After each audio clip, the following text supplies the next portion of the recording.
Chapitre 29. Une pour la peine. Dès que nous eûmes rejoint Adriana et Simon, l'épouvanteur se mit en quête des traces qu'avait pu laisser Lizzie l'osseuse. C'était un excellent pisteur, mais, à la seule lumière de la lune, détecterait-il le passage de la sorcière quand Alice elle-même ne pouvait pas la flairer? Il décrivit des cercles à pas lents, observant chaque portion de sous-bois. Il s'agenouillait régulièrement pour examiner le sol. Y avait-il quelque chose à trouver?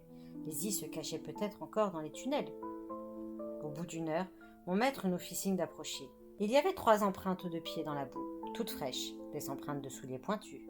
« Ce n'est pas moi qui les ai laissées, » affirma Alice. « Lizzie a de grands pieds, bien plus grands que les miens. »« Donc elle se dirige vers le sud-ouest, » constata l'épouvanteur. « Nous allons prendre le même chemin. »« J'aimerais savoir une chose, » le coupa Alice. « Laquelle, jeune fille ?» Comme elle hésitait, il s'impatienta. « Eh bien, parle, on n'a pas toute la nuit. »« Vous n'allez pas entraver Lizzie? Vous allez la tuer, n'est-ce pas ?» Ce n'était pas réellement une question. Je voyais à son expression qu'elle connaissait déjà la réponse et qu'elle ne s'en réjouissait pas. L'épouvanteur hocha gravement la tête. « Je n'ai pas d'autre solution, jeune fille. Elle a assassiné trop d'innocents. Je ne peux laisser une sorcière comme elle, douée d'une telle ambition, en liberté. Si on ne met pas un terme à ses agissements, cette île sera bientôt gouvernée par l'obscur. Qui sait ce qu'elle tenterait alors dans les mois ou les années à venir? Cependant, c'est ta mère. Inutile que tu assistes à ça. Tu en as déjà assez fait. Retourne au moulin avec Adriana, jusqu'à ce que tout soit terminé. » Je savais qu'Alice allait refuser. Non parce qu'elle souhaitait être témoin de la mort de sa mère, mais si elle demeurait à l'écart, elle ne serait plus sous la protection de la fiole de sang. Elle devait m'accompagner. « Je reste avec vous, » dit-elle doucement. « Je poursuis Lizzie, moi aussi, » déclara Adriana. « Mon aide peut vous être utile. Tu en es, Simon ?»« J'en suis, » déclara Simon Selby, l'air déterminé. « Nous désirons passer ensemble le reste de notre vie. Nous mènerons donc ce combat ensemble. » Nous nous mîmes aussitôt en route, mais au bout d'une demi-heure, nous n'avions trouvé aucune autre trace de la sorcière. Mais mon maître était soucieux. « Il faut pourtant capturer les îles osseuses, » marmonna-t-il, « et mettre un terme à tout ça. »« Et si on repassait chercher les chiens au moulin, suggérai-je. Ils auraient vite fait de flairer la piste. »« On n'a pas le temps, elle a pris trop d'avance. » Il s'agenouilla pour examiner le sol avant de soupirer. « Attendez-moi ici, je vais voir si je découvre de nouveaux indices. » Il s'éloigna entre les arbres, s'arrêtant régulièrement, scrutant chaque parcelle de terrain. Mais le ciel s'était chargé de nuages, et la lune n'apparaissait plus que par intermittence. « Tu crois qu'il va la trouver ?» me demanda Adriana. « Les sorcières de Pendle utilisent la magie noire pour dissimuler leurs traces. En tant que 7e fils d'un 7e fils, il est capable de les suivre au prix d'une extrême attention. Seulement, s'il ne détecte pas très vite ses empreintes, elle les effacera définitivement. » L'épouvanteur était maintenant hors de vue. 5 minutes plus tard, il réapparut à la lisière d'un taillis et nous fit signe de le rejoindre. Quand nous arrivâmes près de lui, il nous gratifia d'un de ses rares sourires. Il désigna une petite plaque de boue au pied d'un tronc. Elle conservait 2 empreintes bien nettes, celles de souliers pointus.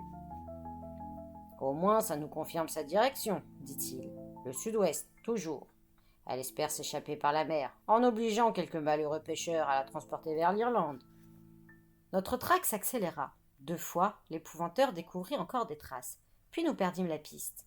Adriana pensait que la sorcière se dirigeait vers Port-Sainte-Hérine ou Port-Sainte-Marie, d'où partaient des navires capables de naviguer en haute mer, même par gros temps. Nous avancions dans le noir à une allure rapide quand un brusque éclair, au loin, éclaira la nuit comme en plein jour. Un sourd grondement s'éleva aussitôt, puis le vent fraîchit. Un orage venait vers nous. Et quel orage! Quelques minutes plus tard, une pluie torrentielle nous obligeait à nous abriter dans un épais bosquet, tandis que le ciel nous offrait un spectacle apocalyptique d'éclairs accompagné de coups de tonnerre. « Si je ne savais à quoi m'en tenir, » déclara l'épouvanteur, « je dirais que Lizzie nous envoie cet orage pour nous tenir à distance. » N'étant plus reliée à la cage d'Anima, elle n'avait pas le pouvoir de déchaîner ainsi les éléments, mais elle avait encore des cordes à son arc. Nous allions bientôt le découvrir à nos dépens. La tempête s'apaisa aussi vite qu'elle s'était levée. Les nuages fuyaient vers l'est, et nous fûmes soudain baignés par la lumière de la lune. Nous allions quitter le couvert des arbres quand, dans le silence revenu, nous entendîmes une cacophonie de cris aigus et de piaillements venant de l'ouest. « Des rats !» s'exclama Simon. C'était bien des rats. Une horde d'énormes bêtes aux yeux féroces, aux longues moustaches et aux queues sinueuses surgit soudain. Je savais qu'une sorcière était capable d'attirer des rats pour s'abreuver de leur sang.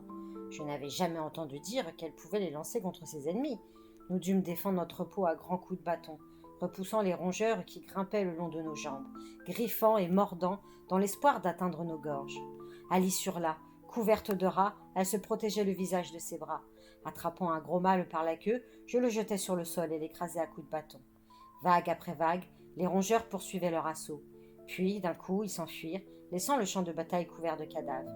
Par chance, nous étions plus épuisés que blessés. « C'est un tour de Lizzie, dis-je. »« Sans l'ombre d'un doute, petit, » confirma l'épouvanteur. « Quant à ce qui a causé leur déroute, mystère. Peut-être Lizzie n'a-t-elle pas voulu utiliser trop de pouvoir. Peut-être nous réserve-t-elle pire encore. » À l'aube, nous prîmes 2 heures de repos. Simon proposa de monter la garde pendant que nous dormirons. Seul l'épouvanteur réussit à s'assoupir. Néanmoins, son somme fut bref. Il s'éveilla en gémissant, couvert de sueur. Lizzie s'était de nouveau introduit dans sa tête. Soudain, Adriana se mit à trembler. Simon vint l'entourer de son bras, inquiet. « Qu'est-ce que tu as, ma chérie ?»« C'est encore l'affreuse certitude que je ne serai bientôt plus de ce monde. »« Tu l'as déjà ressenti avant l'épreuve des tonneaux, lui fis-je remarquer. Et tu as survécu. »« Oui, mais cette fois, c'est beaucoup plus intense. Je vais mourir, j'en suis sûre. » Ayant besoin de refaire nos forces, nous achetâmes du pain et du fromage dans une ferme. C'est alors qu'Adriana nous offrit d'essayer encore une fois ses pouvoirs. L'épouvanteur accepta en dépit de ses réticences. Il n'avait rien de mieux à proposer. Les mains en coupe devant sa bouche, elle émit un sifflement aigu. Quelques minutes plus tard, un couple d'éperviers répondait à son appel et se posait sur ses épaules. Les caressant doucement du bout du doigt, elle leur parla si bas que, même en étant près d'elle, je ne compris rien de ce qu'elle leur disait. Les oiseaux s'envolèrent. 1 heure plus tard, ils étaient de retour. Ils décrivirent un cercle au-dessus de nos têtes avant de filer dans une direction. Puis ils revinrent et répétèrent la même figure. « Ils l'ont repérée, » expliqua Adriana. « Elle se dirige de ce côté, vers Port-Sainte-Érine. » Adriana utilisait vraiment la magie des oiseaux. Elle avait retrouvé la trace de Lizzie l'osseuse. Peu de temps après, l'épouvanteur découvrit encore dans la boue une empreinte de souliers pointus. Nous talonnions la sorcière. Puis Alice le confirma. Elle flairait de nouveau la présence de sa mère. Enfin, au crépuscule, nous reconnûmes Lizzie au loin. Oubliant notre fatigue, nous pressâmes l'allure. Dans le noir tombant, nous l'aperçûmes une fois de plus. Elle avait à peine un mille d'avance sur nous, mais il faisait de plus en plus sombre, et une averse soudaine nous trempa jusqu'aux os. Adriana et Simon marchaient à grands pas entre Alice et moi. L'épouvanteur suivait, et nous gagnions à chaque instant du terrain sur la sorcière. Je perçus bientôt au loin le grondement rageur de la mer, le choc sourd des vagues contre les rochers. La lune sortit de derrière un nuage, nimbant le paysage de sa lumière d'argent. Et je vis Lizzie à moins de 100 mètres devant nous. Simon découvrit alors une paire de souliers pointus abandonnés dans l'herbe. Lizzie s'était déchaussée dans une tentative désespérée pour avancer plus vite. « Elle se dirige vers le promontoire !» cria l'épouvanteur. « On lui a coupé la route du port. À présent, elle n'a plus d'autre destination que la mer Salée. » En effet, Lizzie courait droit vers la falaise. Dans peu de temps, nous serions face à ce qui lui restait de pouvoir. De quelle force disposait-elle encore ? À 5, saurions-nous lui résister ? Rien n'était moins sûr, il fallait pourtant essayer. C'est alors que la malchance frappa. Alice glissa sur l'herbe mouillée et tomba. Je l'aidai à se relever. Mais quand elle voulut s'appuyer sur son pied gauche, sa cheville se déroba. L'épouvanteur nous dépassa en me criant « Laisse-la, petit, on reviendra la chercher plus tard, j'ai besoin de toi à mes côtés. » Il poursuivit sa course, et le bruit de ses pas mourut peu à peu. « Il a raison, Tom. Laisse-moi. Je me suis foulé la cheville. Il a besoin de ton soutien pour vaincre Lizzie. Elle est encore puissante. »« Non, Alice. On est liés l'un à l'autre, dis-je, en passant un bras sous son aisselle pour la relever. Tu sais quel risque tu cours, loin de moi. » Elle se remit en route, lentement, et grimaçant de douleur. La sorcière n'avait plus nulle part où aller. Elle se plaça dos à la mer, regardant venir Adriana, Simon et l'épouvanteur. Ils avaient cessé de courir et traversaient au pas une étroite bande herbeuse qui saillait au-dessus du vide.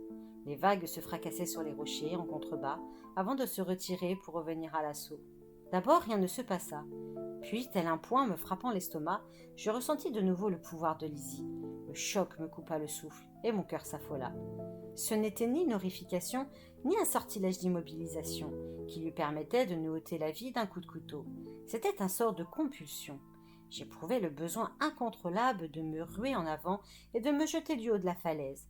Je voulais m'écraser contre la roche, sentir tous mes os se briser, être réduit à rien, comme si je n'étais jamais né. Je tentais de lutter, mais c'était trop puissant. Les vagues m'appelaient tout en bas. Je n'avais jamais rien désiré avec autant de violence. Loin devant, l'épouvanteur s'était accroupi, son bâton dans la main gauche.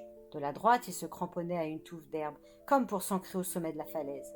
Je vis alors Simon courir vers le rebord. Il allait se jeter dans le vide. Adriana poussa un long gémissement d'angoisse et de désespoir. Simon avait sauté. Il avait disparu. Pressé par la magie noire de Lizzie, il s'était élancé vers sa propre mort. Adriana leva les bras comme pour invoquer le ciel, arquant le dos ainsi que Lizzie l'avait fait l'instant d'avant. Elle entama une incantation, lançant les mots jusqu'au firmament. Elle employait l'ancien langage, à un rythme tel que je ne pouvais rien saisir. Un coup de tonnerre lui répondit, accompagné d'un éclair éblouissant, et soudain l'air s'emplit d'une nuée d'oiseaux. Il y avait des corbeaux, des corneilles, des merles, des pinsons, des moineaux, et une pie, toute seule, une pour le chagrin. Alice et moi avions presque atteint le bord de la falaise. Adriana poursuivait son incantation, lentement cette fois, et même avec ma pauvre maîtrise de l'ancien langage, je compris son ordre. Arrachez-lui les yeux. Les oiseaux obéirent, du plus petit au plus gros. Ils s'abattirent sur la sorcière. Pendant quelques secondes, elle disparut dans un tourbillon de plumes et de cris. Mais elle n'était pas si facile à abattre. Un éclair éblouissant déchira l'air. Un souffle brûlant m'obligea à fermer les yeux. Quand je les rouvris, les oiseaux tombaient en piaillant, les ailes en flammes. Certains se tordaient dans l'herbe, à demi carbonisés. D'autres chutaient vers la mer en laissant derrière eux des traînées de fumée. Lizzie avait vidé le ciel de tous ses volatiles. Avec un sanglot, Adriana se rua sur la sorcière, mais celle-ci la saisit à la gorge et la souleva du sol. Je savais ce qui allait arriver. Lâchant Alice, je courus à son secours. Mais tout tournait autour de moi. Je dus m'agenouiller, me presser contre le sol, toujours consumé du désir de me jeter sur les récifs. Sous mes yeux, horrifiée, Lizzie balança Adriana dans le vide. Elle tomba en poussant un long cri, bras étendus comme un oiseau, et elle disparut.